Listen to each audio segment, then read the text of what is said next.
One, two.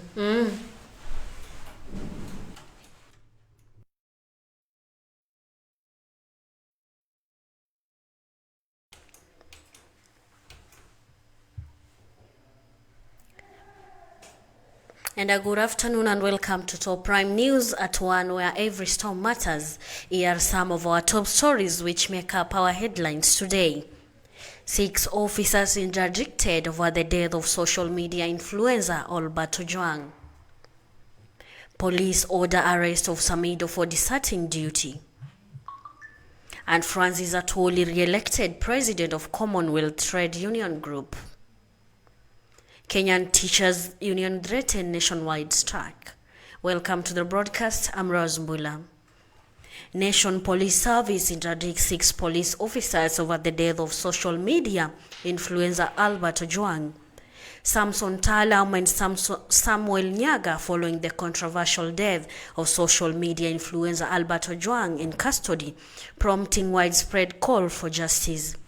The Nation Police Service announced the interdiction of the 6 officers stationed at Nairobi Central Police in connection with the death of Albert Ojwang, a 31-year-old social media influencer and a teacher from Voi. The officers identified as Samson Talam, who is the officer commanding station, and Samuel Nyaga, who is the deputy OCS, Charles Muruki, the duty NCO, and Debian Lusweti, the crime aide, Peter Kimani, the cell sentry, and Evelyn Kanjiri, the report officer personnel, were suspended to facilitate an investigation by the Independent Policing Oversight Authority. On to other news, the National Police Service has ordered the immediate arrest of popular Mugithi musician and police officer Samuel Muchoki, popularly known as Samido, over alleged desertion of duty. The National Police Service sources said Samido has been absent from his duty post since May 27, 2025, following his deployment to the anti-stock theft unit in Gilgal. His failure to report to the news station and continued absence for over 10 days has prompted disciplinary actions. Police further indicated that Samido's salary has been suspended, even as is believed is to be in the United States on a musical tour without formal clearance from the service. As we move forward, Francis Atwoli, the long-serving Secretary General of the Central Organization of Trade Unions in Kenya, was anonymously re-elected as Deputy President of the Commonwealth Trade Union Group during a meeting in Brussels in Belgium. This marks his second term in the influential role to set the run in 2027, where he will depute Tom Moore of Barnabas, the newly elected as the Commonwealth Trade Union Group, where he will be the president. Representing over 70 million workers, access more than 40 Commonwealth nations, Atwoli's re-election underscores his global stature in advocating for workers' gifts, social rights, and equitable labor policies. As we move forward, Kenya's education sector faces potential disruption as the Kenya National Union of Teachers (NAT) and the Kenya Union of Post-Primary Education Teachers threaten nationwide strike over statutory negotiations. While the 2021-2025 collection bargaining agreement set to expire on 30th June 2025, the unions demand a 60% salary increase and a 30% rise in allowances, citing economic pressure and unfulfilled promises. The standoff with the Teachers Service Commission has raised concerns about the learning. And 5 tourists of Indian origin have been confirmed dead, while scores were injured in a grisly road accident that occurred at Githaka village along the Nakuru-Oljoro Road in Nyandarua County. It is reported that the tourists were traveling from Masai Mara to Nyahururu in a minibus where its brakes failed while descending a hill towards Oljoro Orok area.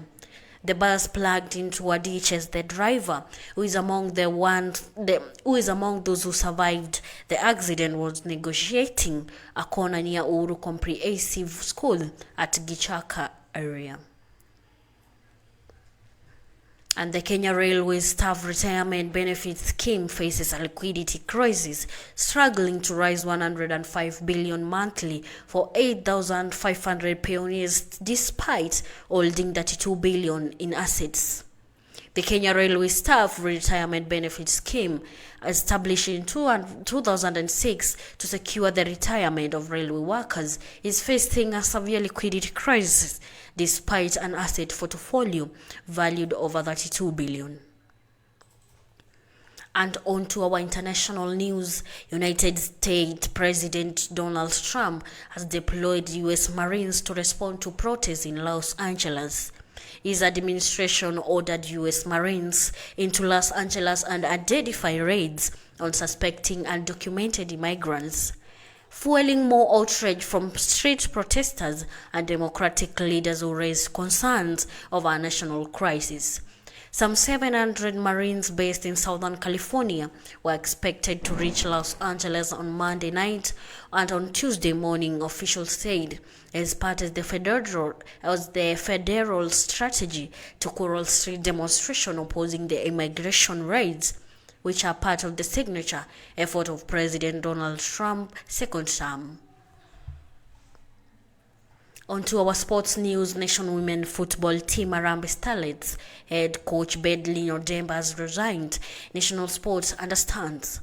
Multiple resources within Football Kenya Federation and close to Odemba confirmed her resignation, which follows a 5-1 loss of host Morocco in an international friendly played last weekend in Tanzania. While FKF General Secretary National Executive Committee members who did not wish to be quoted confirmed that she had submitted a resignation letter. And despite Denge's remarks, reports indicate that FKF has already begun preparing for a replacement ahead of Sekafa Senior Women's Challenge Cup, which starts on Thursday in Dar es Salaam. Kenya first match is against Burundi, which will be held on Saturday.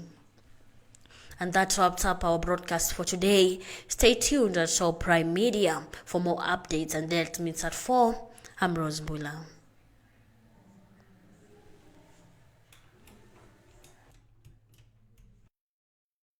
Kuna wasi wengi wamecheza hii chain.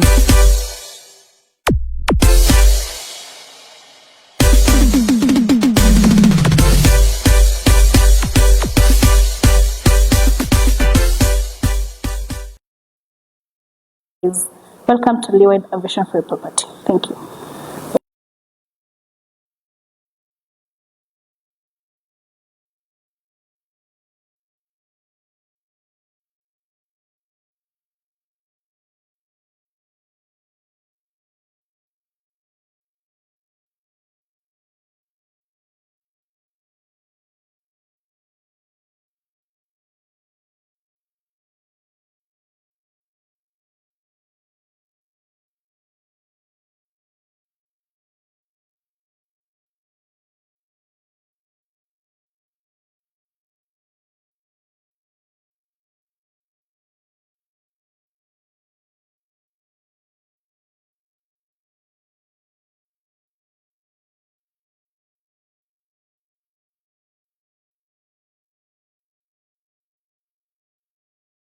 Hello, this is Patience working with Leeward Enterprise Limited. Work as a sales executive. Okay, for one, I check on online platforms and maybe ask my colleagues on the products they sell and their prices as well.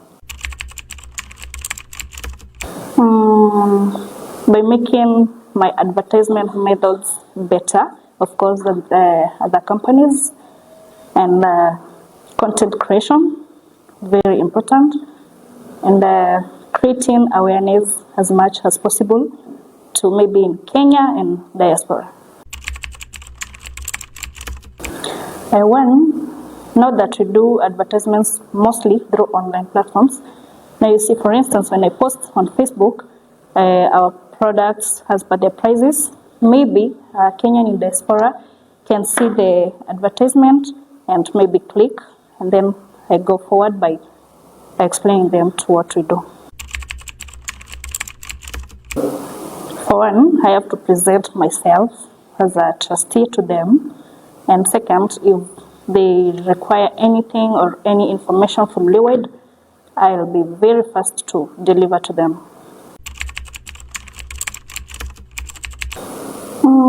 Okay, it's my profession at first, and I see it encouraging and motivating me since I did it in my university, so I'm practicing it on ground. Yeah, so product knowledge is very important as well. The follow-up I do daily, basically because it's the basic thing that we do in Leeward, because you have to do the follow-up, that is call your clients. You can still do the follow-up through WhatsApp and any online platform. So without the follow-up, then I'm not a sales agent.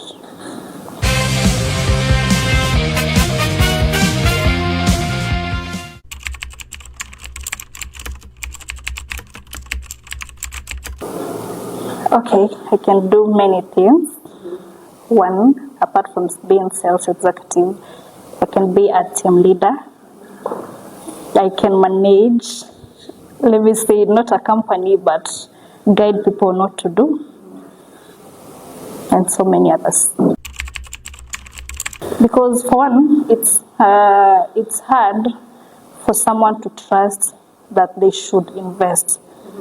Because as you've heard from other companies, people are getting conned. So the clients have the right to say no, because if you don't maybe deliver the information that the clients need from the company, of course they'll say no. Investment, Audrey. Just investment? Why did you choose to be a media personnel? It's all about professionalism and passionate about this thing. So huwezi fanya media just anyhowly. You have to do it with all what you have. Yeah. We're located at Muge Estate, Efrata Building, 2nd floor. Someone who is out there, that investment is the best thing that you can do in this world. Why? Because land is wealth. And for Leeward, we offer lipa mdogo